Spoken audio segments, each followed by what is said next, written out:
Ignition liftoff. 6, 5, 4, 3, 2, 1, 0. All engine running. Liftoff. We have liftoff. On today's episode, we're joined by the powerhouse founder behind Tower 28 Beauty, a cult favourite taking clean beauty to a whole new level. Having spent 2 decades within the industry and having suffered eczema herself, Amy saw a gap in the market and she didn't just fill it, she transformed it. So let's find out why she's the lady who launched.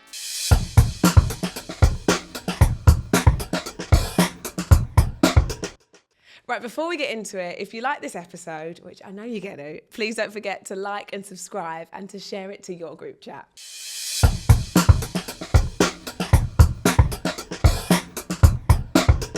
Well, thank you for being here. Yeah, thank you for having me. I am so excited, and I told you before, I've gained some cool points with my 12-year-old that I'm sat interviewing you today.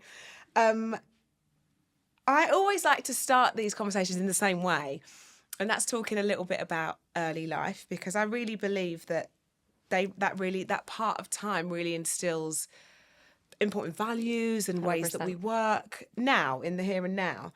So tell us a little bit about your early life and what it was like growing up. Did you have any kind of entrepreneurial influences around you? Yeah, so my parents immigrated from Taiwan to America, and I was born in the Midwest. So I was born in Minnesota, and very much a minority. And I think, so my dad became an entrepreneur, but he would tell you that he became an entrepreneur out of necessity, not out of passion necessarily. Right. So English was very much his second language, and he felt like he couldn't really become very successful without doing something on his own. So he actually became a general contractor and primarily worked with other Chinese people developing properties that were, small commercial properties and condos and things like that. But he loved what he did. And I think I saw him with all the highs and the lows, but like we would go on vacation and he would be in a hotel and he would look at all the finishings and pay attention to the elevator. Where my mom was an auditor, and I don't honestly even still know what that means. Like, she left every day at the same time. She had a very corporate job. She left at the same time every day. She came home at the same time. She never talked about her job. And I think my takeaway was like, I want that one. I want the one where you really care and you really feel it. And, my dad was like crazy too. Like I remember being in the car with him and he would be driving down the street and he would just see one of those signs that say like psychic readings. And he would pull over and I would sit in the waiting room and he would say, entrepreneurship is really lonely. And sometimes I just need someone to tell me everything's going to be okay. Yeah. And so I grew up in this family where I had these two different influences around entrepreneurship. And I think it's funny because even when I told my dad I wanted to do this, despite his love for what he did, he was like, no, I moved here so that you could have a different life and not have such a hard life, because being an entrepreneur can be very difficult. I'd rather you have a job that just pays well. It's so much easier. Yeah. So he was kind of not supportive of it, to be honest with you. Almost because he probably felt that was the work. Like you say, it wasn't necessarily desire for him. Yeah. It was more of this is what I have to do to try and make this work. I'd like maybe my children to have more security and more, I suppose, consistency. Well, and I think he also grew up in an era where it was hard to imagine that a woman would be able to be very successful doing something like this. It was hard enough for him as an immigrant and as a man. And then so to imagine layering onto that being not just a person of color, but being a woman, he was like, you got no shot. There's another layer here, girl.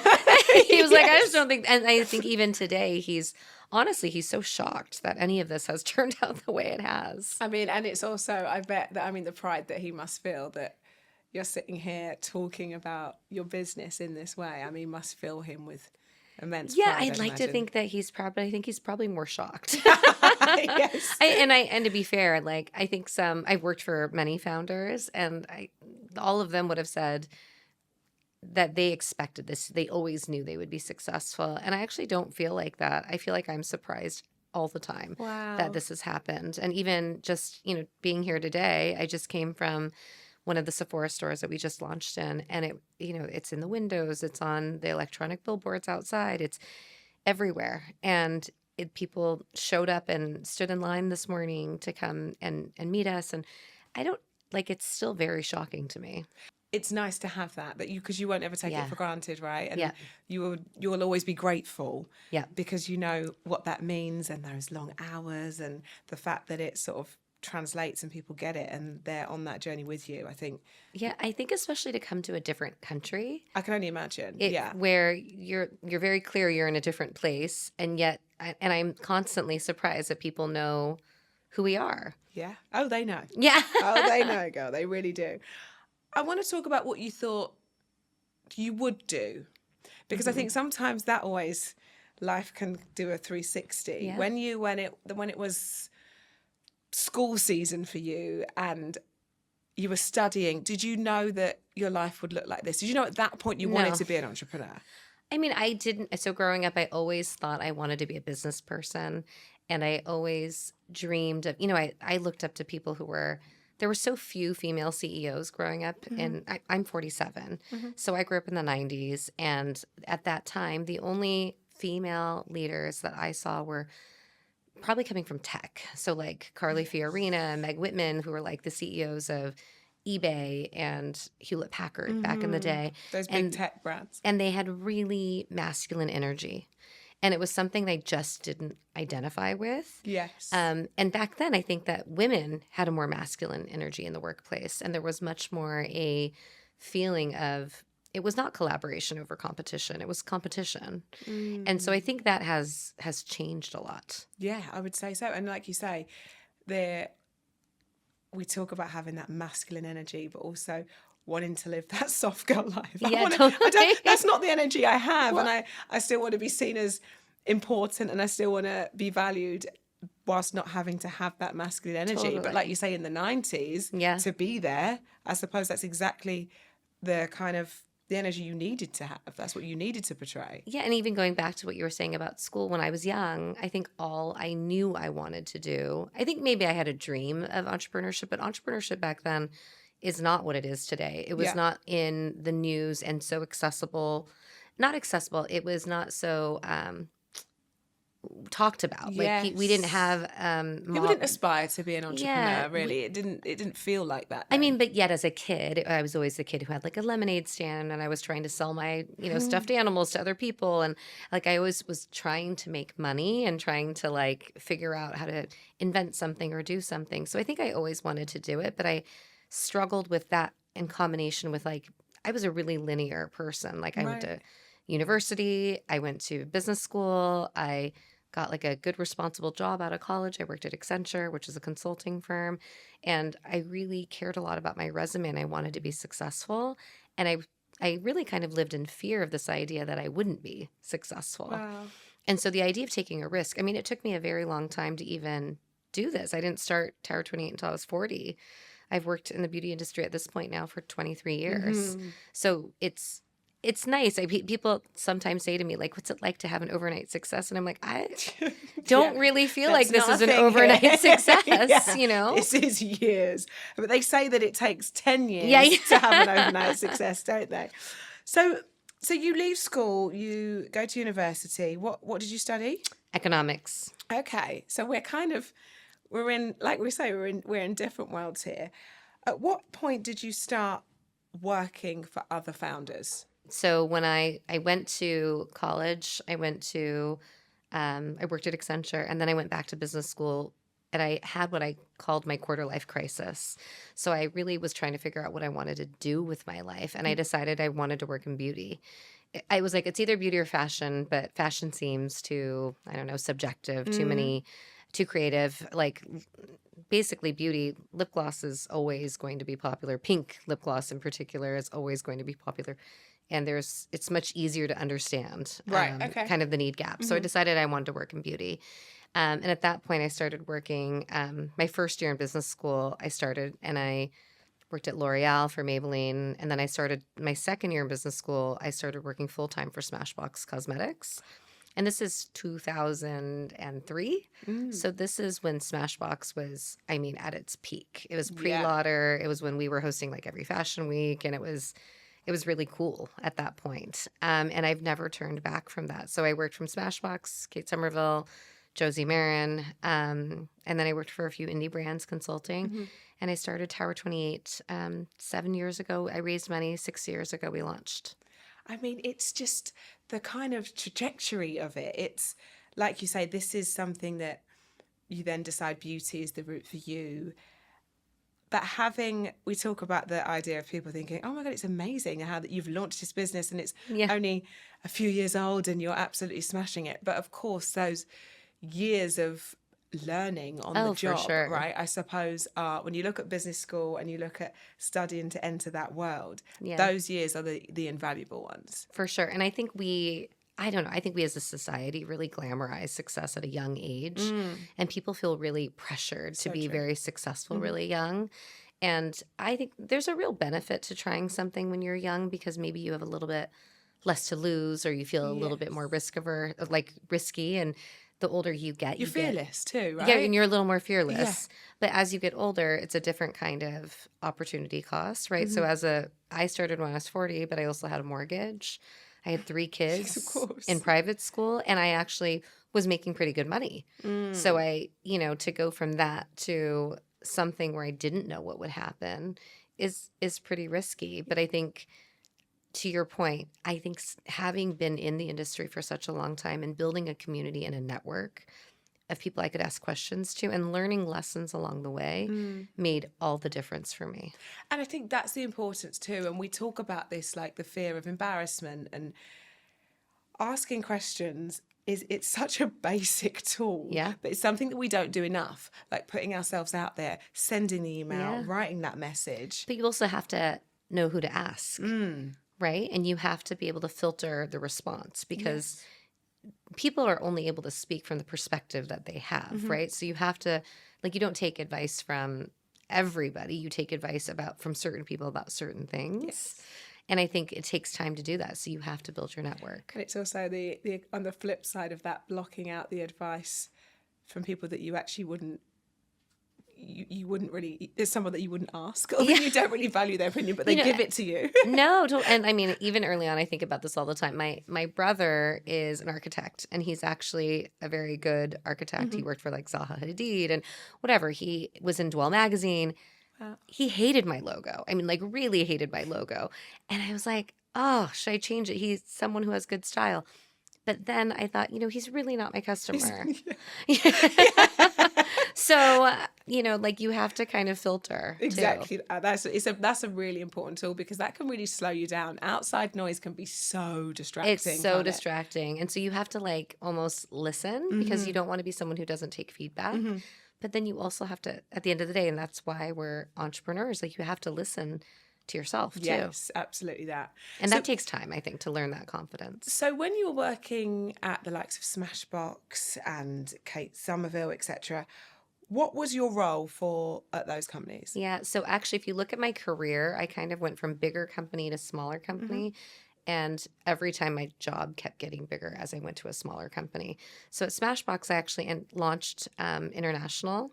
So I was the director of international marketing there. And it's such a full circle moment to come back here because I launched Smashbox in Sephora here. Oh gosh, so this trip for you really is full circle. And so that was, I don't know if you know, but Sephora launched this is 20 years ago, launched here, and then it didn't work. They shut it down, and then they relaunched again 2.5 years ago. And now, guess what? It really works. And now it works. So to come back here and be launching my own brand and have 20 years later is a really fun and full circle experience. But yeah, so I was doing that at Smashbox. Then I went, which was very entrepreneurial because it was launching for the first time in new countries. Then I went to Kate Somerville. Why can't I talk? Kate Somerville. Yes. And there we launched products. into retail for the first time. So when I started there, it was right when the private equity group had come in, but there was no team. Right. It was a really, really small team at the time, and they'd only been in basically salons and spas. And so I came in to bring us into Neiman Marcus and Bendel's and Sephora and QVC. So we went into retail, and I was the head of marketing there. And then I went to Josie Marin, and I was the head of marketing there as well. And I was the first executive that Josie ever hired. And I was there from 3 million to 50 million. So it was a really fun and a fast ride. Wow, absolutely that. So you're there, you're having these amazing opportunities, you're flying in those positions. At what point did you think, okay, I'm ready to build something for me? I never had that point. Did you? At one point, I was unhappy. I think there was a combination of you have kids. When you have small children and you're working a big job, Oh, it all I changes. think it can feel, and being a woman Mm-hmm. and working that second shift all the time. So you're working and then you come home and you do bath time and you feed and you do all the things and then you work again. And I think that repeatedly over and over and over again is really exhausting. Yes. And frankly, I just wasn't happy. And I told my husband and he was like, why don't you just quit? And I was like, wait, what? I can quit my Is that an job. option? Is that Yeah. an option? And We're I okay with literally this. quit the next day. Wow.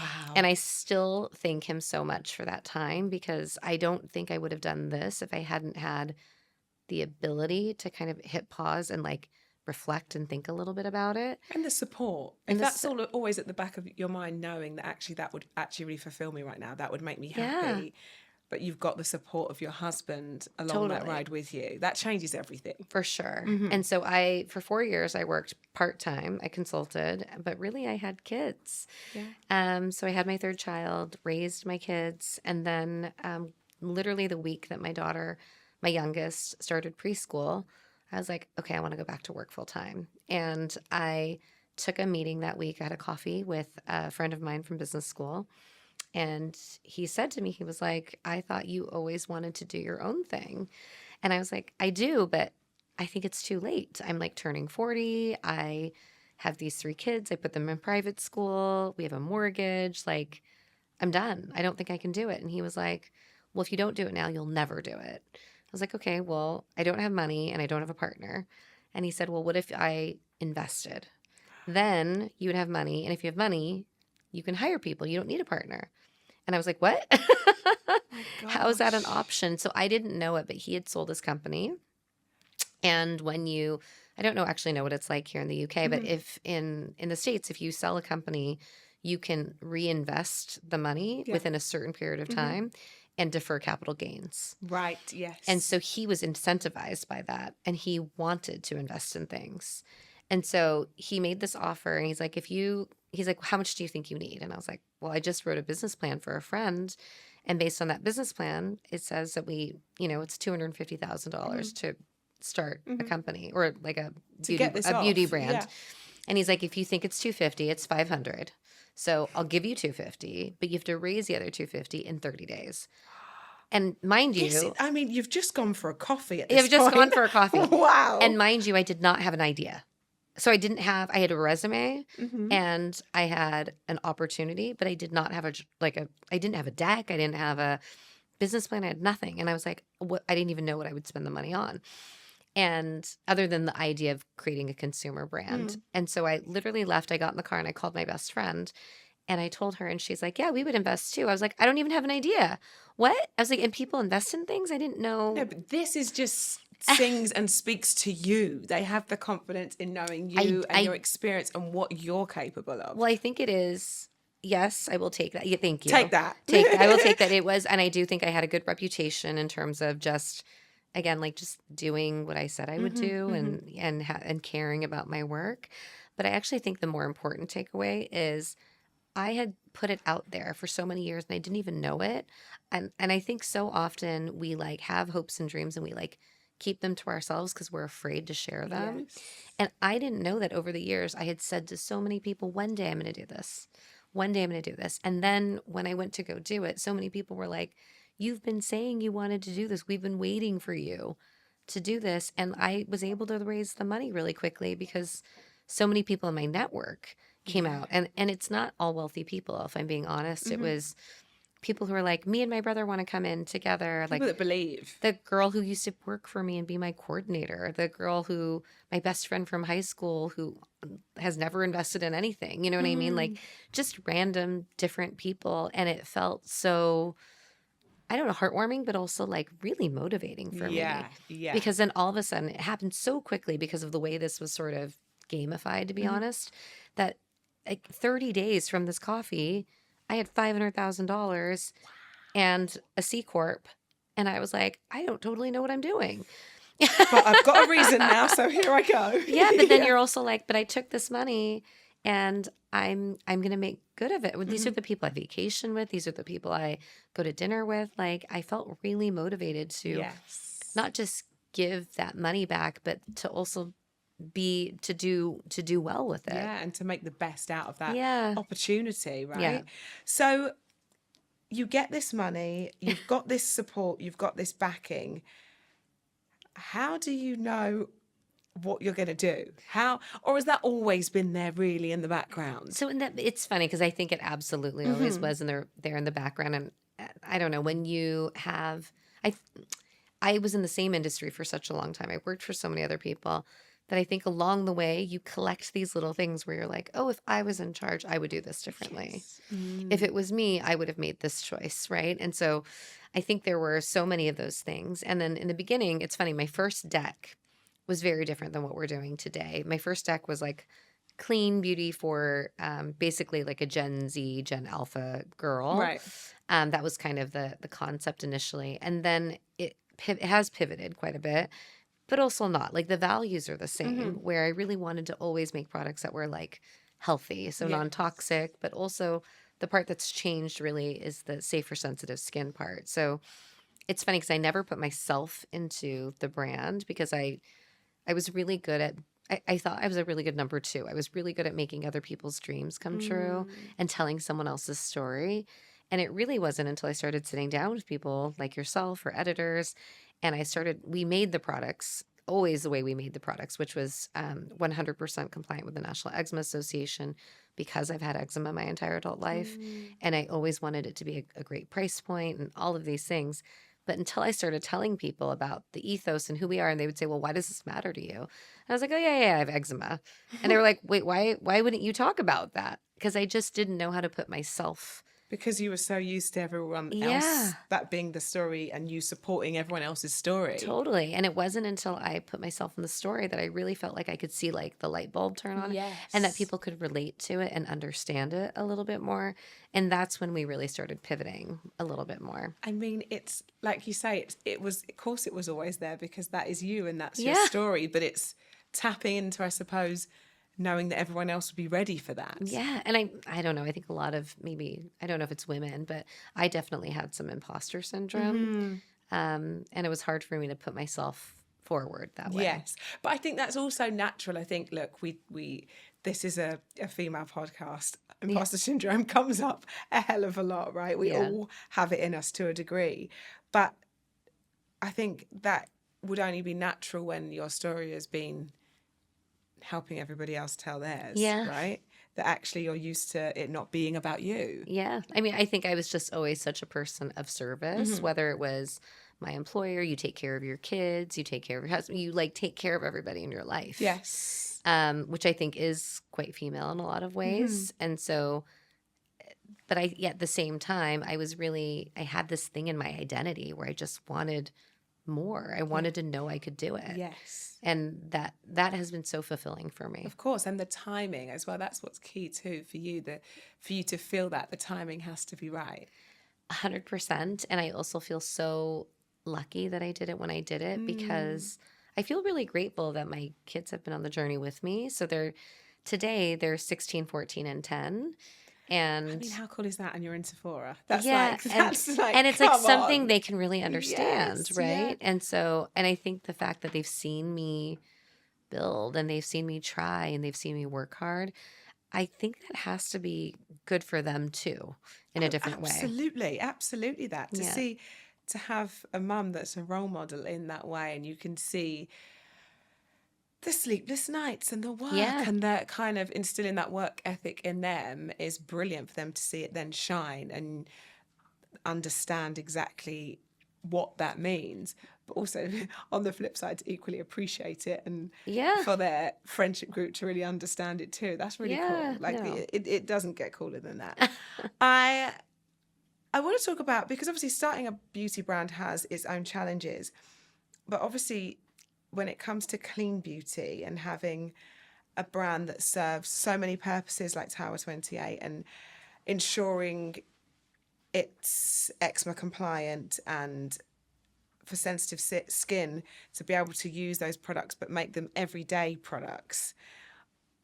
What sort of challenges come with those claims? Because they're big claims, Yeah. and you know, I can only appreciate the work behind bringing those claims to life. What sort of challenges did that come with at the start? So we spend a lot more money than I would say the average beauty brand does on testing. And because we are compliant with not just the National Eczema Association, but for all of our skincare products, we're actually also compliant with psoriasis and rosacea as well. And then we do clinically proven dermatologists. I mean, we just have so much that goes into it. It takes time, and there's no replacement for time. And so the challenges are, I would say, time and money are probably the biggest one when it comes to product. When you're developing a product, what's like, you've got this idea for, I don't know, for example, a lip gloss or however that would look for you. What sort of timeline for that being a seed of an idea to you and it being something that's ready to launch? I think in general, products take at least probably 12 to 18 months to make, depending on what you're talking about. So we just launched a sunscreen. Sunscreens are over the counter, so they're drugs in the United States and so and here, and so it takes quite a bit longer to make those types of products. But it's really because we care. Somebody asked me the other day, like, what's the next trend that you're like working on right now? And I actually don't think about it that way. We don't really. There will always, I've been in the business long enough to know like different finishes will be trendy. Like, you will go from matte to dewy and those types of things. But there's a lot of it that is actually always going to be the same, which is just like a beautiful texture, things that work, things that last.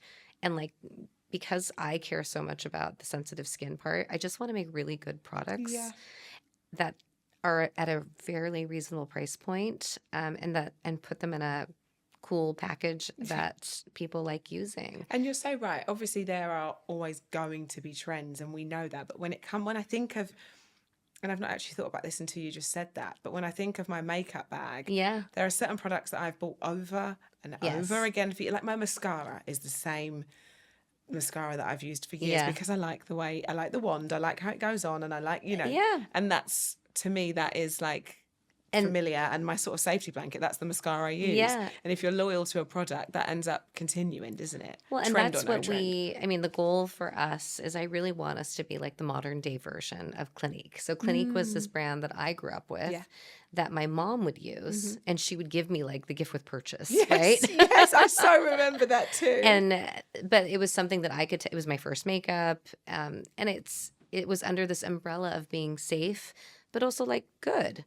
And so that's really how we think about it too. But hopefully we're able to do it in a more relatable way where it's not just about like doctors and dermatology, but it's also about just like general health. And that feeds into becoming the new normal. Yes. Right? You're almost you're setting the standard for that new normal. So you have this idea, you know where you're going, you know what the route is, you then realize that actually something that's been here the whole time that you haven't stumbled on, it's a part of you and your DNA, that actually that the eczema part is a big issue, and that is a huge USP for you as a brand. How did that investment then look? What was the first thing that you did when you had that money, the money lands? What was the first hire? Where did you start? Oh, nice. Yeah. So from the very beginning, the thing I really wanted to do was be a makeup brand. So there are a lot of skincare brands that have sensitive skin kind of products. And so I really thought the need gap was in makeup because I really wanted to cover my skin imperfections, like my redness and my texture and those types of things. But I really worried that when I used complexion products that it was making my skin worse. Because a lot of times when you have eczema or any acne, anything, your skin's quite open. And so I worried a lot about that. So from the very beginning, one of the first products we launched actually was complexion is more expensive because you have to make so many shades. Yes, of course. So it was not my first product, but I worked on it from the very beginning. Lip gloss was one of my first products, and it was because I had read something that said if you wear lip product every day, you eat 7 pounds of it a year. I don't know if that's true, but I mean, it makes perfect sense. but it makes perfect sense, right? And I Yes. thought, oh gosh, like if that's true, then we What are should we be really eating? thoughtful Yes. about what we're putting on our Gosh, lips. yes. And the truth is, like, if my daughter has quite severe eczema, Mhm. and if it wasn't for that, I don't know if I would have felt so motivated to work on, because I kept thinking, what would she use when she gets Yes. older? I have eczema, but hers is eczema that turns into vitiligo. Right. So it feels much more severe because Yes. it's an abs. You can see it. Mhm. For me, it comes and it goes, and it will heal. For her, it doesn't really heal. Yes. Right. Okay. Sorry, I just missed the question. No, no, no, I no, no, lost you're my fine. train of You're thought. fine. Sorry. It was, we were talking about the lip gloss was the Oh, my first first product. product. Yes. Yeah. Yeah. So then the other first product we had is our SOS spray, which is our number one selling product, which is the that one is that you're. what I had to buy when I went on a photo shoot to Miami. I had strict instructions to get into Sephora. I'm so pleased you're here now. Yeah. It's done me a huge favor. So our SOS spray, what happened was we were working with a creative on the line in general, like logo and those types of things. And she had said to me, she's like, you're talking about your eczema, and I think that this product I have might help you. Her husband was a surfer, and he was using it for his reef cuts. And it was an antibacterial, anti-inflammatory product, and it has hypochlorous acid in it. And I was like, what is this? And so I started looking at it, and I used it on my face and my body, and it didn't work on my face, Right. but it helped my body. And I was like, what is this product? I've never heard of the ingredient. And I started calling around and talking to a few chemists I know, and they referred me. And I ended up meeting a guy who had been working on hypochlorous acid to stabilize it for like 8 years. So hypochlorous acid is this ingredient that hospitals have been using for centuries to help with wounds and things like that, Right. because it's a natural, 100% natural, 100% effective, but really gentle antibacterial and Okay. anti-inflammatory. And like doctors even will like irrigate. So like if they're in surgery, they'll pour it into your body. It is that safe. But the problem with it, the reason why it hasn't been commercialized is because it's also very hard to stabilize it, and it needs to be pure. Okay. And so I found this chemist. I started working on it. I literally had him make me. We kept working on it until we started using one on my face, and it started to work. And I was like, wait, I think there's a there. And so he made me 100 little bottles, and I'll never forget. We put it into just like a little printer. I made little labels and stuck 100 labels on. And I had 2 interns at the time who are now still with me. They're still my employees, which is great. They were my first 2 employees. And we literally took these 100 bottles and we sent them to people that we knew. We just sent out an email to our friends. And we said, who wants to try this? We don't even really know what it is. Wow. And the response was amazing. I mean, there was another girl that we had interning for us, and she got a boob job. And after she got her boob job, she has the incision and the sutures, and she sprayed it because she's like, oh, you said it was an antibacterial and anti-inflammatory.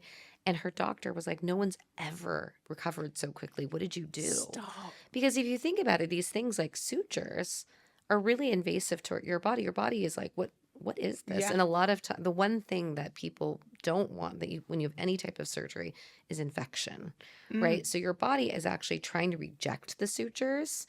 And so if you can help keep the area clean bacterially, and then if you can keep it calm, your body's like, okay, I know what to do.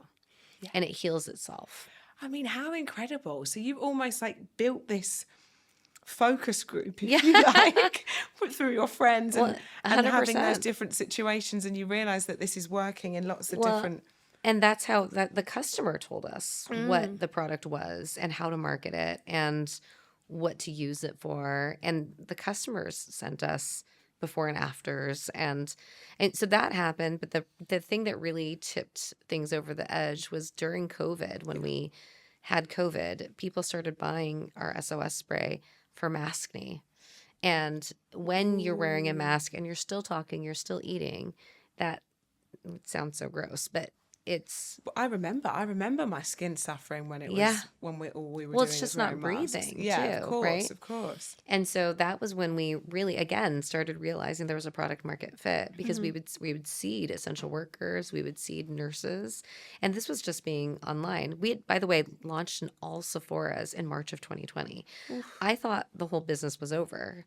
Because and if you remember, we didn't know how long it was going to last. And it kept extending. It kept going and going. Yeah. And the majority of my inventory was sitting inside stores that weren't open. No. And so I thought at the time, I was like, I guess we're done for. Like, Yeah. it's just, there's nothing I can do. Oh, and working so hard Yeah. to get this to launch. And I had a similar situation. I have a baby toiletry brand, and we launched in the February. So I remember us being in stores for 4 weeks. And it was this, everything goes into getting everything out there. And then lockdown happens.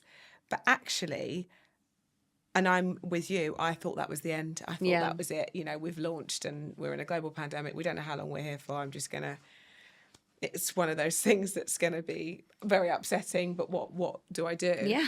And actually it meant that we developed this really like cult customer, because at the time we launched in Boots, which are like pharmacies here, but they were like one of the only places that were staying open.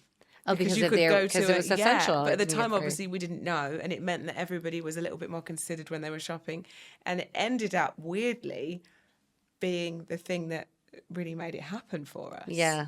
It's crazy how these things... You couldn't have predicted maskne. No, 100%. No one would have thought we'd all be wearing masks and getting maskne, right? Yeah. I mean, that's what, like, when they say, like, rejection is redirection, I think it's really true sometimes. And knowing how to sort of handle the situation, and that is a big situation to handle first for your first big thing, a global pandemic. It is crazy. Our first products that we launched, those 2 products are still some of our most popular products. SOS Spray is our #1 selling product. It's the #1 toner at Sephora. That's so interesting. I mean, it's absolutely incredible. We have lots of listeners that are looking to launch and are in the position where they might have taken on investment, or they might have sold their house to make this happen, or however that looks. What did you focus on in terms of hiring up front? So where did you obviously had your expertise and brought, an insane amount of knowledge to the table, but how did you know what was going to be the right first hire for you? So first of all, I don't know if anyone knows the right anything, but I think you try some things. And Absolutely you kind of go into it. And this is something I actually feel very passionately about. One, I really believe in, especially women, making sure that they continue to control their companies. I think it's really important. Some of the people that I think are the most unhappy as founders are the ones who unknowingly have lost control of their companies because they didn't understand what they were signing when they, I don't know, when they raised money or whatnot. But going back to the question about about the people, which to me kind of goes hand in hand, it's really important to understand what your risk tolerance is in terms of money and what you're spending. And I've made every wrong decision on the people side. So I've hired someone with a really big resume that came from an incredibly successful background, but didn't understand how many resources they needed in order to do their job. Because sometimes you can be the right person, but at the wrong time, right? Like if you need 7 people below you and you can't roll up your sleeves and get in there, like we're not compatible for each other, right? Particularly not in a startup. In a startup. Yeah. And so now I actually am so careful about the way that I even portray the opportunity. That's interesting. Because when hiring, you mean? When hiring, because I also don't want to pull a bait and switch, right? Like I don't want to sell something and then have it be very different than what they anticipate or expect. So for a first hire, like I think in the beginning, what you need is like, you really need what I like to call like a Swiss Army knife. You want someone who can do a lot of different things, has that, I would trade will for skill in the beginning, like someone who just really wants to do, believes in what you're doing and wants to be part of the journey and is willing to do kind of anything, right? And so I think that's really important in the beginning. What happens as you get bigger and as your business grows is you need that depth. You need people who are not just Swiss Army knives, but can do something and do it really, really well. And that is something that changes. Yeah, because like you say, when it's a startup, those roles will naturally progress, and they need to be more honed in on a certain, of course, because then there's opportunity for lots more roles to happen, but at the start it is all hands on deck. It is isn't all hands on It deck. really is that. And we spoke a lot, actually. I had Radhi Devlukia on, and she speaks really well about hiring. She hires energy over skill. 'Cause Yeah. she really believes that actually energy can really encroach on a team. Totally. And, Oh, 100%. someone comes in with bad energy, and every day that kind of drains a little bit out of everybody else. And it's really easy to spot, though, right? No, and I mean, it is, but you have to also trust yourself because, and I always say, like, the whole hire slow, fire fast. Yes. And it's not easy. No, It's not easy. I think especially because, I don't know, I've tried really hard to, over time, prioritize wanting to be respected over being liked. Yes. And I think that's a really difficult thing. But I take hiring with a lot of responsibility. It's important to me that I can, and I've never been in a situation where I couldn't afford to continue paying someone. I think Right. that would be really hard for me. But I have definitely had to let people go because it was the wrong fit. Yes. And that's my fault at the end of the day, right? Like either I misunderstood what that person's skill set was or what we were, where we were in terms of our journey and what the fit was. But I agree with Roddy. Like you really, the will part is more important than the skill in the beginning a lot of times. And it's that feeling, isn't it? And then you, like you say, that you might have misplaced that. And I think we have all done that as founders, And right? every time I look back and I'm like, I knew. I knew. There I was always knew. that I just thing. didn't want to know. Yes, it's so true. I knew, but I was doing this. Yes. Putting Or my like hands it's over like my eyes. it's like I don't know, like that girl who really wants to get married, you know, like when you're like I'm whatever age I am and I just feel like I'm supposed to and Yes. so I need to And I knew he I start perhaps wasn't right for changing. me, Yeah. but I wanted to be married so bad. I Yeah. wanted that life versus Yes. the And person that and you there were have been in it times with. where I've been like looking and looking and looking that I just hire someone because I'm like, this is good enough. And this is going to work. Well, this is going to happen. And it's gonna I be can make great. it work. Yeah.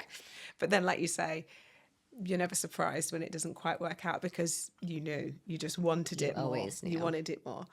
So you launch in the April. Mm-hmm. And then by September of the same year, Yep. 2019. you are in Sephora. Yep. Now, obviously now, and we spoke a lot about you being in Sephora, and now that's really kind of part of you, and it's such a perfect fit in terms of a retailer. Like it's like the dream team. Yeah. You can really feel that. What was the first moment like for you when Sephora pushed the button? I mean, so Sephora, I've worked in the industry for a long time, and Sephora is the only consistent thing I've worked with, right? So I've worked in skincare, I've worked in color, I've worked, but every brand I've worked with has worked with Sephora. And so I felt like it was almost this like home to me where it felt very comfortable, but it was also my dream. And it's really weird to do this thing. Like I was saying, even about launching in the UK, I've gone into Sephora and I've gone to that, the offices, the corporate offices, I've gone to so many times for someone else in my job. But to do it as a founder is really different. But very genuinely, it's been my dream. So it's very natural too. Absolutely that. But I can imagine that first getting the confirmation, like you say, being your dream, but having the experience of these other brands, but getting that first confirmation. I mean, and by the way, I didn't know that they were going to say yes to me. I mean, I knew that I was friendly enough with the team that I knew they would take a meeting with me. Yes. But Sephora likes to say that it is harder to get into Sephora than it is to get into Harvard. And I did not go to Harvard. So I don't know. But so I didn't necessarily think that I was going to get in. And I'm still really grateful. Yeah. And of course, and like you say, you might have had experience with them, and getting yourself a meeting is very different to being in that window, Yes. isn't it? Of course, you might know somebody to have to take a meeting with, but that doesn't mean that Yeah. it's going to be any more than that. Well, and then I think some people think once you get into Sephora, all of a sudden you're just like, the money is just raining down on you. and that's not really true either. Yes. It's like then the work begins in a lot of absolutely ways. that. And to keep it where it is and to keep up that momentum, Yes. right? It doesn't all finish once you make that window No. and that then happens. It's constantly letting people know. And then you're also by default, because you're in a retailer, you're in competition with other brands, and there's shelf space and everything else in between. And isn't that life? I mean, like we even Yeah, for here, real. right? We just launched and the windows look great and everything's great. And we were at lunch with the Sephora team and we were like, okay, so now that we did launch, how do we sustain? Absolutely that. How, you know? And it's so funny because that's the tail of it, isn't there? You're like, you have these big activations and these moments that you've waited for, and then it is like, what's next? You've just launched here. Have you taken a moment to celebrate and to kind of live it a little bit? Because that's something that we also don't do, No. right? We're always thinking, like you say, how do we sustain? Yeah. No, I think I used to, for a long time, I think I tried very hard to like live in the middle where I Right. didn't let, I was like, don't let the big be too big and don't let the small be too Yes. small. And honestly, 2025 has been a little bit of a rough one. Yeah. And I'm trying to have a different attitude around it where I think you actually have to feel the highs. You have Yes. to enjoy them. You have to celebrate them or else you can't sustain the lows. Yes. And also there are going to be lows. And of course, and we know that not every high is going to be as high. So Yeah. it is important to acknowledge and be present and take it all in. Because on the Totally. day that the lows are here, you remember that there are highs ahead. You Yeah. know, it's important to do that. Totally. Acknowledge the hard work and the success and everything else in And between. I also am realizing that I have to do it not just for myself, but for my team. Yes. We had somebody come in and do a coaching session for us on management training. Nice. And they were telling, this woman, Robin, was explaining that people are hardwired so that they need to hear like 7 positive things for any constructive thing, or else they can't hear it. Wow. Because you have to be in a place where you can trust the other person. You have to feel safe. Yes. And unless you feel safe, you're not able to hear anything constructive. And so often when we hear the word feedback, I think we automatically think it's going to be negative. But actually our jobs, much like being a parent, so much of what we need to do is reinforce with positive feedback and not just think all the time about, oh, I wish I could change this thing. or- Yes, you're so right. What does your day-to-day role look like now? Like, I suppose you're 6 years in. Yeah. What does your day-to-day role look like now? And has it changed? Yeah. Surprisingly not, well, it's different. Yeah, so it's different, right? So I would say 5-6 years ago, I probably had 3 employees. So the first 2 girls I hired and never had a job before. They started as interns. They had just graduated from college. My 3rd employee was my nanny. So it was during COVID, and I thought, well, if I'm going to keep paying you, Yeah. I might as well just I have trust you. I might. Yeah, exactly. I trust you. Yeah. Do you want to write some orders for me? Like, Yes. and so she's now our operations manager. But because I hired so young in the beginning, I was really involved from Right. the very beginning. And I would say there are certain areas that, and then I hired more senior roles in the areas that I don't know anything about and I don't care to know anything about. So I hired a VP of ops real quick. I don't want anything to do with operations, No, to be thank honest you. with you. And so I hired a VP of ops that I'd worked with for a long time, and she's terrific. But today, the biggest difference is as the company's grown, I think my number one job is really the team. So it is everything from I do all of the hiring. I'm involved anytime, even if I'm not the manager who needs to do a performance thing or fire someone, I'm still super involved. Yeah. And then I think, I care so much about the people who come in the door. I don't care what level it is. I still have to know who that person Yes, is. I of still have to course. interview them. And then I think a lot about the culture. So we do a lot of things for the culture. I care a lot about, like, we have values, how we support those values. And then I actually am very involved in all things product development, all things creative, all things sales. And I suppose it's like you say, when you think about Tower 28 being that startup to being all hands on deck, hiring young, really kind of, I suppose, hand-holding to a degree at the start.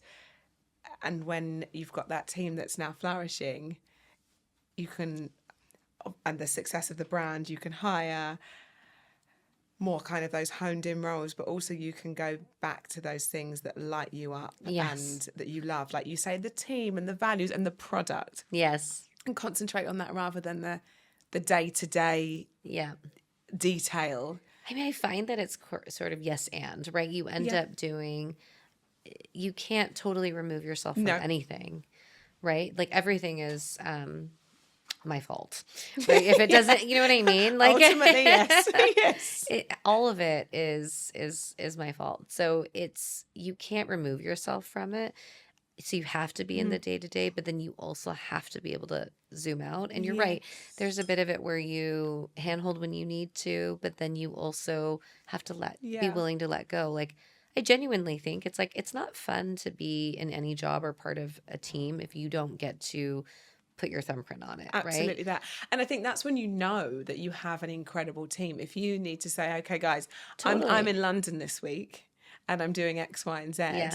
But you know that's when you've got a good team because you don't need to handhold and be there. Totally. And I've never believed in genius in isolation. Like I really believe that even if I have a great idea, it will get so much better if we all work on it and kind of iterate on it. Yes, absolutely that. I want to do our rocket round now, which is a quick fire round. Yeah. And I ask every guest the same question. So the first one is, what do you believe are the non-negotiables for launching a business? Oh, I believe I'm like, the first one is just a quick one. It's it's quite just a big I have question. so many of them. I would say really top line, I think the team is a non-negotiable. You have to have a team that cares.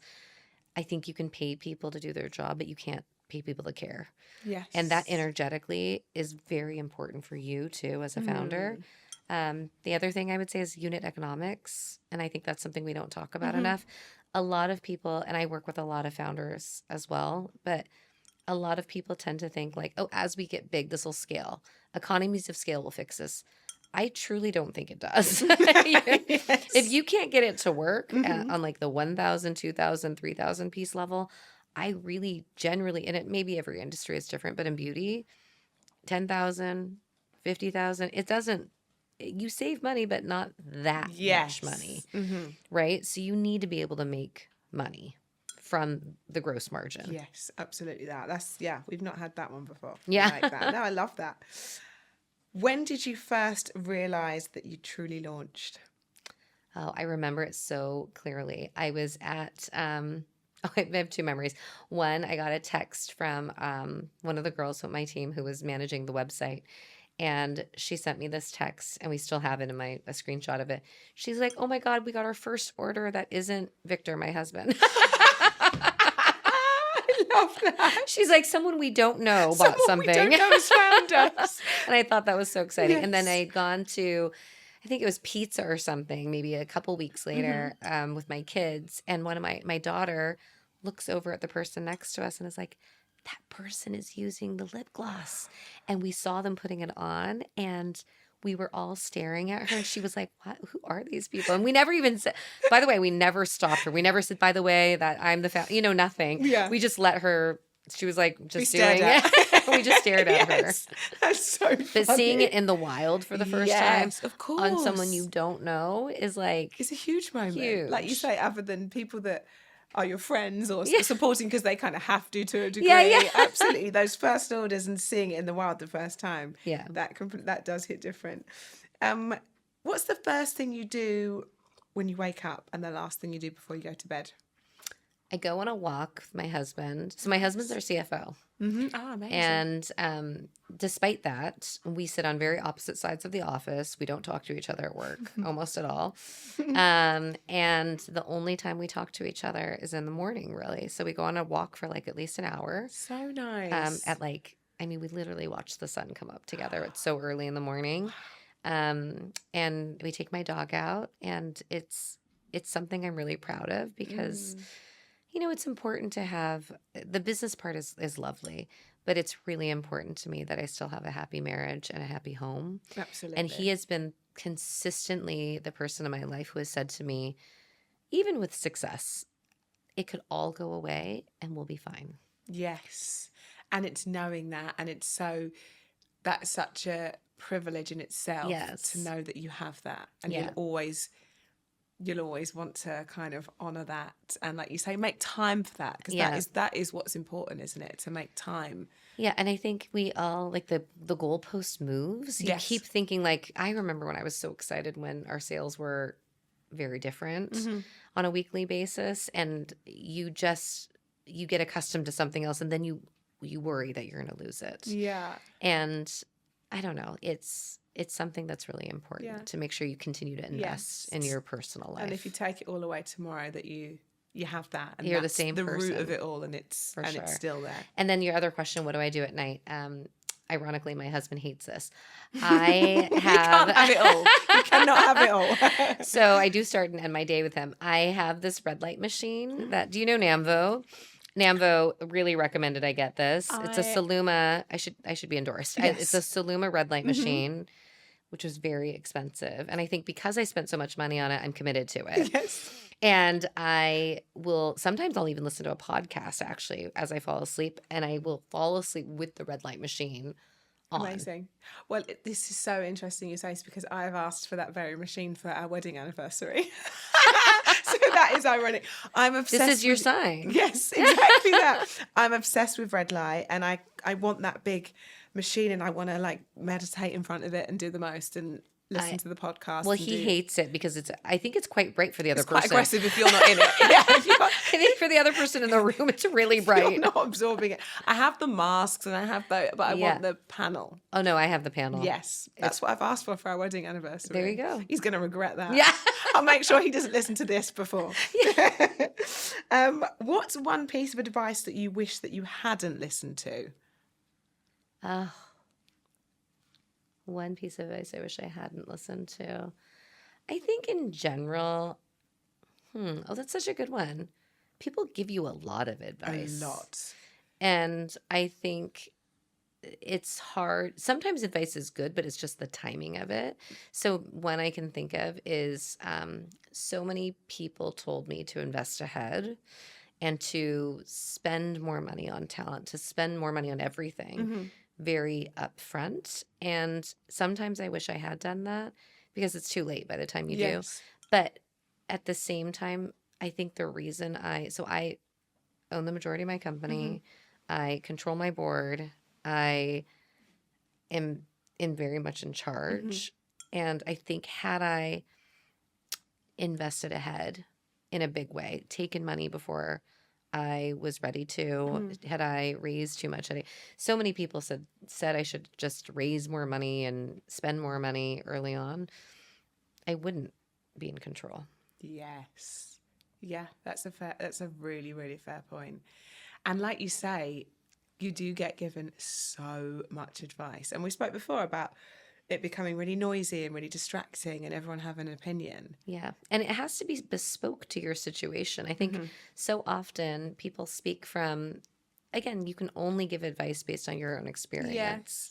But your experience could be very different from somebody else's.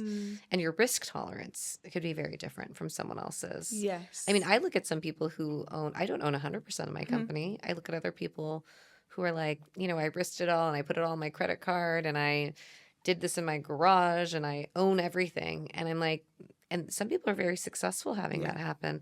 I was never able to do that. I was never able to be someone who was in debt. Yes. I couldn't live that way. But everyone has a different risk tolerance. Yes, exactly. So you just have to listen to yourself. Yeah, and like you say, it's just so relative to the individual and knowing what is right for you ultimately, because that might have been right for the person giving advice, but not you and your situation. Well, I also think sometimes not everybody needs or wants $1 billion exit. I think there's nothing wrong with having a nice business that takes care of your life. Yes, and exactly that. Yeah. Not everybody has the aspiration to be kind of, like you say, that $1 billion business. It's just to have a nice lifestyle and enjoy what you do, right? Totally. Because of course that it always comes with more stress.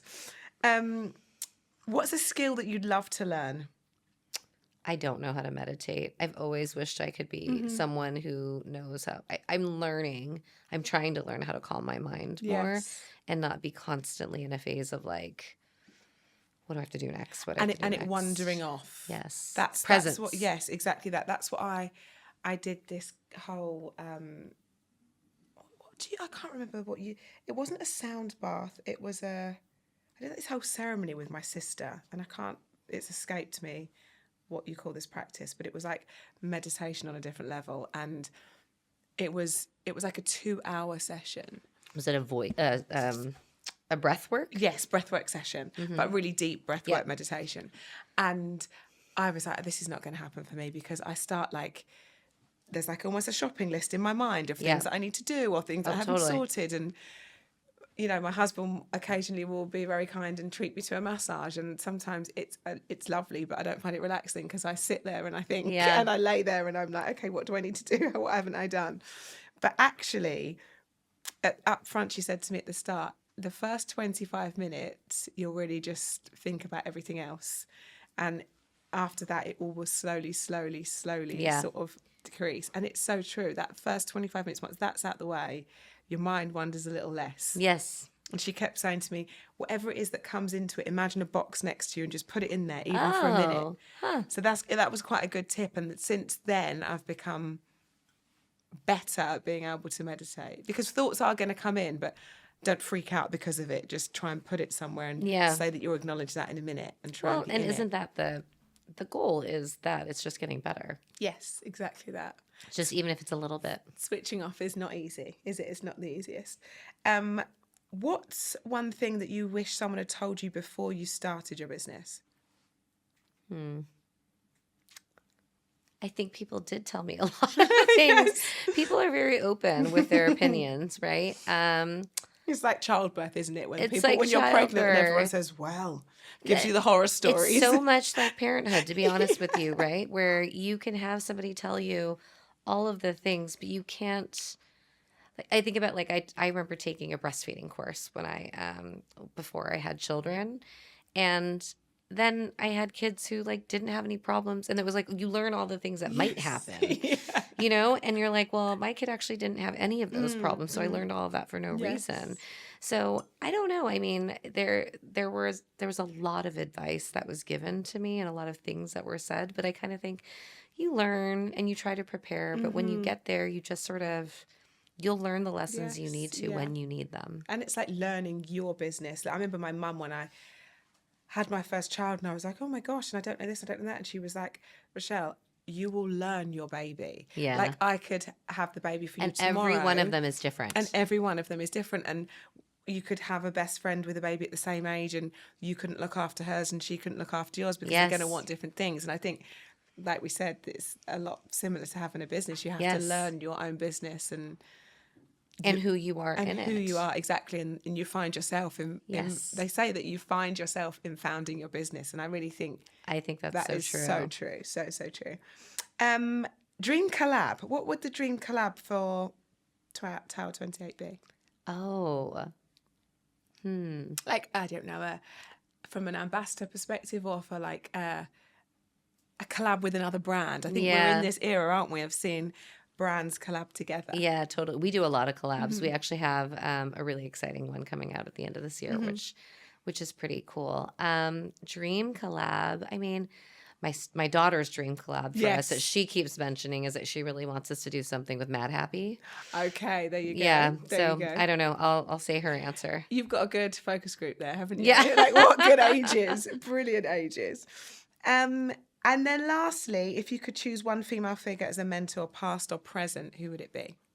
I just met Sarah Blakely recently, and I think I've been so impressed with her in general, not just because she was successful, more so because I think what she has done with her wealth and her influence, I've been so impressed with in terms of her encouraging other people, being a resource.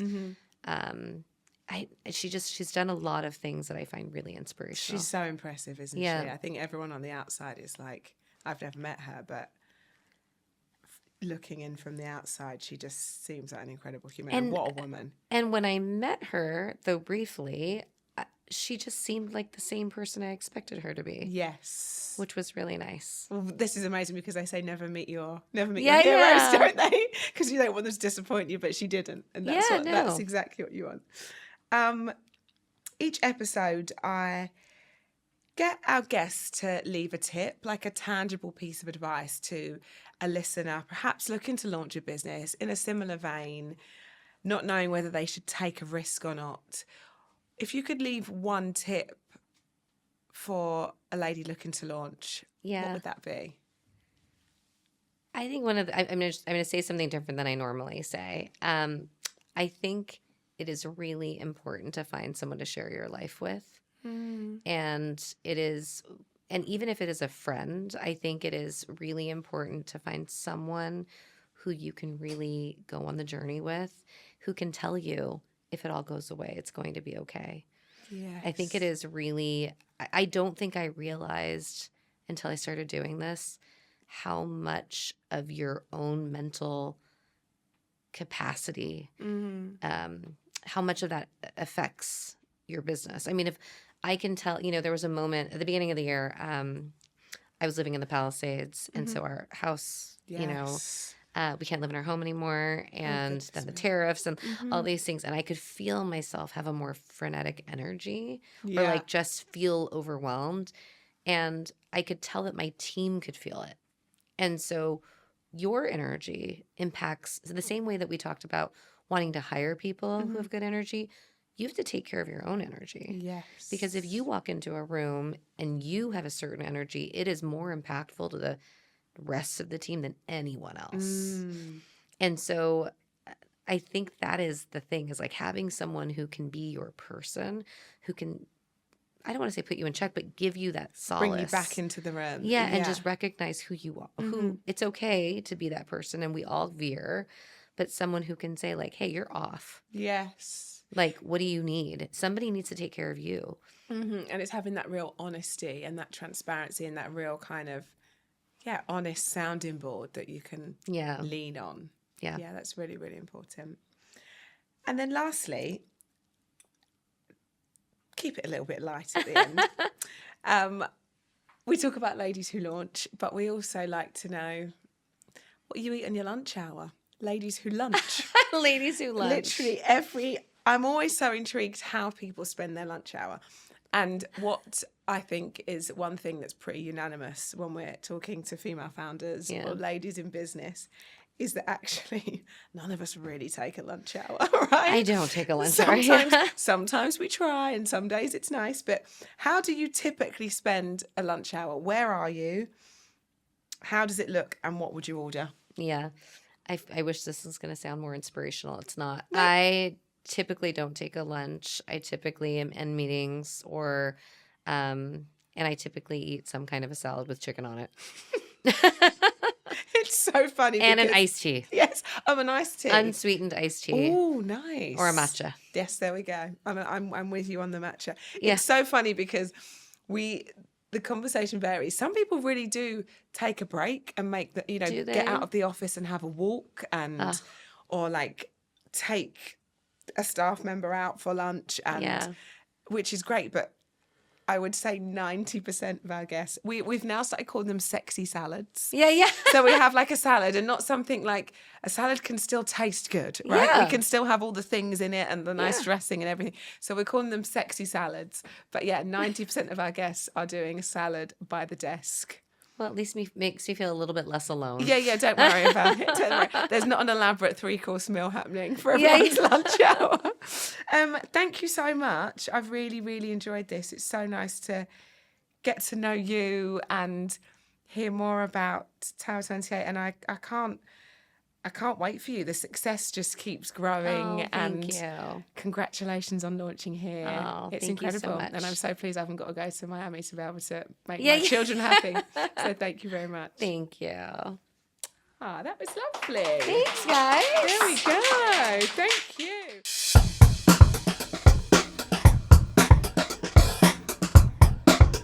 Don't forget to follow us on Apple and Spotify or wherever you get your podcasts to make sure you don't miss out, because next time we're going to be joined by another incredible lady who launched. If, like me, you're a watcher, then follow us on YouTube, and please don't forget to like and subscribe.